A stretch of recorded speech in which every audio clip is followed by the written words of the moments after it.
Radio Kambana Live Report. Nagpadayon hangtod karon ang checkpoint sa Department of Environment and Natural Resources sa nagkalain-laing dapit sa Misamis Occidental. Kalabot niini gipahayag ni DENR Centro Officer in Charge Dennis Juwab nga adunay tulo ka mandato nga gisubay ang Department of Environment and Natural Resources. Kini mao ang development kung pag-establisar og mga plantation project, regulatory kung pag-issue sa mga permits, clearance and title ug enforcement sama sa pagpanalipod sa kinaiyahan. Giklaro usab sa opisyal nga usa ka DENR checkpoints ang naestablisar sa dakbayan sa Tanggob. Og sa maong checkpoints, ubay-ubay nga illegal nga pagbiyahe ug pagpamutol sa kahoy ang ilang nasakpan. Gisiguro ni Juwab nga aduna na sila napasakahan og kaso sa korte gumikan sa illegal nga pagpamutol sa kahoy. Wala.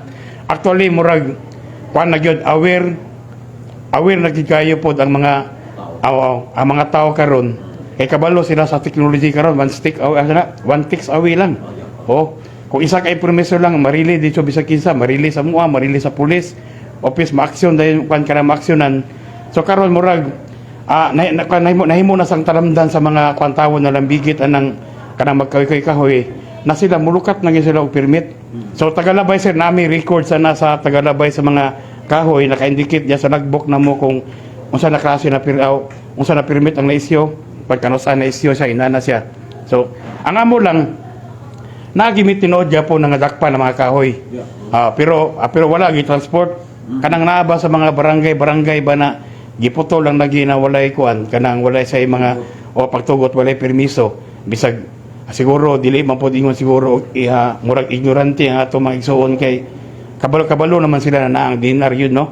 Dahil murabag ang ilang state of awareness nila taas na siguro yun no. Adigi issue siguro base lang siguro tungod lang siguro sa panginahanglan or unsa ka sa ilang personal conviction nila na pwede ra sila mo putol kung base di sila masakpan murag ginana ba.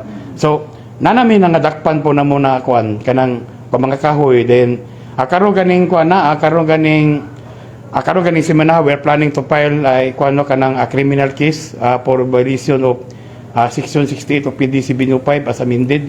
Giklaro ni Juwab nga usa ka kriminal nga balaod ang pagpamutol og kahoy nga walay saktong permiso gikan sa Department of Environment and Natural Resources.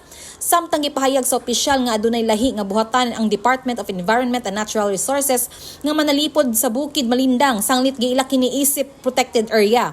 Kini mao ang PAMO kon Protected Area Management Office kanahimutang sa Arqueta City. Alang sa DXDD ang Radyo Kampana, ang radyo sa simbahan. Ako si Double D1, Estela Remedios Palaw, Danag sa Dakbayan. Radio Kambana Live Report.